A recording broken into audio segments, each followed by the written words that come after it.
बिस्मिल्लाहिर्रहमानिर्रहीम। अस्सलाम वालेकुम स्टूडेंट्स। आज जो क्वेश्चन हम स्टार्ट करने जा रहे हैं वो है प्रिलिमिनरी इन्वेस्टिगेशन। प्रिलिमिनरी इन्वेस्टिगेशन के बारे में हमने पढ़ा कि ये एसडीएलसी का फर्स्ट फेज है और ये इसका मेन पर्पस क्या है, इनिशियलाइज करना, इनिशियली उसे एनालाइज करना, उसकी इन्वेस्टिगेशन करना किसकी सिस्टम की, कि हमने कौन सा सिस्टम डेवलप करवाना है और उसको किस पर्पस के लिए करवाना है, उसका स्कोप क्या है, मेन की ये सारी चीजें हमने इस सिस्टम एनालिसिस में ये इनिशियल जो एनालाइज करना है हमने सिस्टम को, उसकी इन्वेस्टिगेशन करनी, उसमें हम पढ़ेंगे। इस फेज में हम मुख्तलिफ टास्क जो परफॉर्म करते हैं उसके बारे में हमने डिटेल से डिस्कस करना है कि प्रिलिमिनरी इन्वेस्टिगेशन में कौन कौन से बुनियादी टास्क है जिसको परफॉर्म करके हम नेक्स्ट स्टेप पर मूव करते हैं। तो उसमें सबसे पहले जो स्टेप है वो है सिस्टम आइडेंटिफिकेशन का।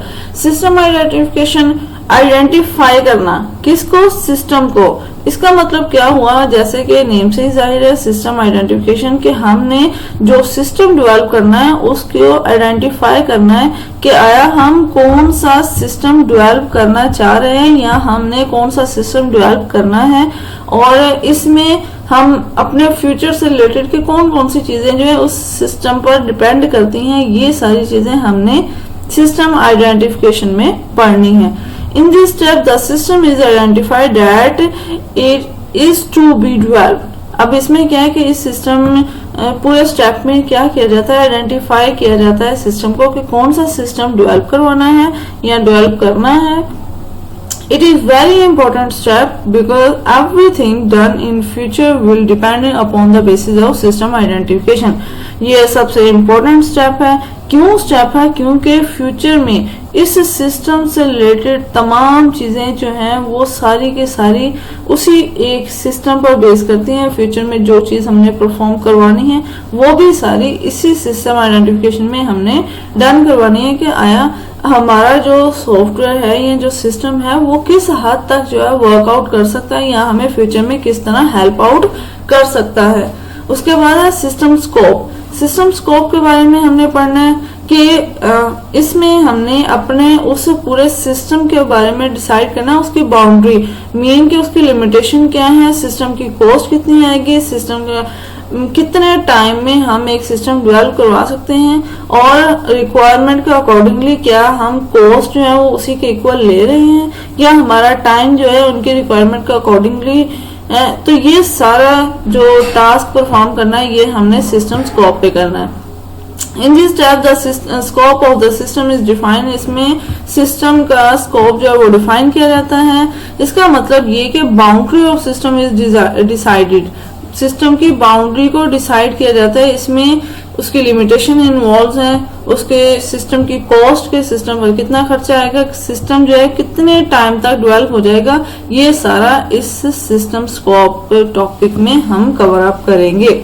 उसके बाद है alternate solution. Alternate solution mean के हमारे पास मल्टीपल पॉसिबल सॉल्यूशंस होते हैं, तो अगर हमने ये सिस्टम डेवलप करना तो उसके अलावा दूसरा कोई और ऑप्शन है हमारे पास और उस दूसरे बेस्ट ऑप्शन को अगर हम सिलेक्ट करना चाहें तो हम सिलेक्ट कर, मीन के एक सोल्यूशन के अल्टरनेट दूसरा सोल्यूशन हमारा उस सिस्टम को बनाने के लिए क्या होगा, कौन सा सिस्टम हम डेवलप करवा सकते हैं जो कि उसका दूसरा पॉसिबल सोल्यूशन है और वो हमारे लिए बेस्ट सोल्यूशन है। There may be alternate solution to develop the system. इस सिस्टम को डेवलप करने के लिए कोई alternate solution जो है वो भी हो सकता है। In this step all other possible solutions, इसमें देखते हैं तमाम जितने भी possible solutions हैं वो दो हो सकते हैं, दो से ज्यादा हो सकते हैं। मीन कि कितने तरीकों से हम वो सिस्टम जो है वो एक डेवलप करवा सकते हैं, ये कितने मुख्तलिफ मेथड्स हैं जिनके थ्रू हम अपनी प्रॉब्लम को सोल्व आउट कर सकते हैं। तो उसमें जो बेस्ट सोल्यूशन होगा हम उसको फाइंड आउट करेंगे। उसके बाद है फिजिबिलिटी स्टडी।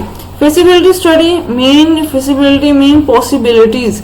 इसमें क्या करते हैं, फाइंड आउट करते हैं सिस्टम का propose system to possible to develop and accountable for the organization. अब इसमें क्या है कि हमने सारे फैसिलिटी स्टडी में ये देखना है कि आया हमने जो सिस्टम डेवलप करवाना है वो फाइनेंशियली, पॉलिटिकली, टेक्निकली और टाइम फ्रेम के लिहाज से उसके सारे उसमें सुटेबल सॉल्यूशंस हैं। क्या हमारा जो सिस्टम है वो इन तमाम मकासद पे पूरा उतर रहा है या नहीं, ये सारा जो है वो फैसिलिटी स्टडी में आएगा। इसका मेन ऑब्जेक्टिव क्या है कि ये एवेल्युएट करता है डिफरेंट सॉल्यूशंस को और उसमें से एक सॉल्यूशन जो हमने फाइंड आउट करना है उस पर वो चूज करता है कि हमारा टाइम भी कम से कम लगे, वो अच्छा प्रोसेस हो और वो लेस एक्सपेंसिव सॉल्यूशन जो है वो हम आउटपुट के तौर पे जो है वो परफॉर्म करवा सकें। उसके बाद नेक्स्ट जो है लास्ट टॉपिक वो प्रिलिमिनरी प्लान। प्रिलिमिनरी प्लान में क्या आएगा, वो फाइंड आउट करेगा या findings nature of the problem and it's solutions, वो नेचर के अकॉर्डिंगली प्रॉब्लम्स को फाइंड आउट करेगा और देन उसका सॉल्यूशन देखेगा कि आया उस एक हमने जो डॉक्यूमेंट लिखना है वो सारे का सारा जो उसने पूरा स्ट्रक्चर बनाया उसको बाकायदा वो प्रिपेयर करेगा एक रिटन डॉक्यूमेंट फॉर्म में जो कि उसे की फैसिलिटी रिपोर्ट कहलाएगी और वो सबमिट करवा देगा जब मुख्तलिफ व्यूअर्स को, टॉप जो मैनेजमेंट के व्यूअर्स हैं उनके लिए, और वो डिसाइड करेंगे कि फ्यूचर में कौन सा एक्शन परफॉर्म करवाना है और किस बेस पे जो है ये फैसिलिटी रिपोर्ट आई है।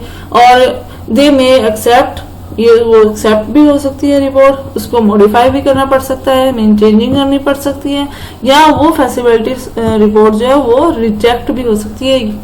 ये उस रिपोर्ट पर डिपेंड करता है कि आया वो रिपोर्ट अच्छी प्रिपेयर हुई है, जितने भी पॉसिबल सॉल्यूशन थे उसमें बेस्ट सॉल्यूशन फाइंड आउट किया गया है और उसमें कितना कॉस्ट आ रही है, कितना टाइम जो है वो इसमें कंज्यूम हो रहा है और कितनी उसमें हार्ड वर्किंग जो है वो कंज्यूम हो रही है, ये सारा इस पूरे टॉपिक में कवर अप करेंगे और इस पे जो रिपोर्ट है वो उसी की बेस पे होगी, एक्सेप्ट, मॉडिफाई या रिजेक्ट। स्टूडेंट्स, ये था आज का हमारा लेक्चर।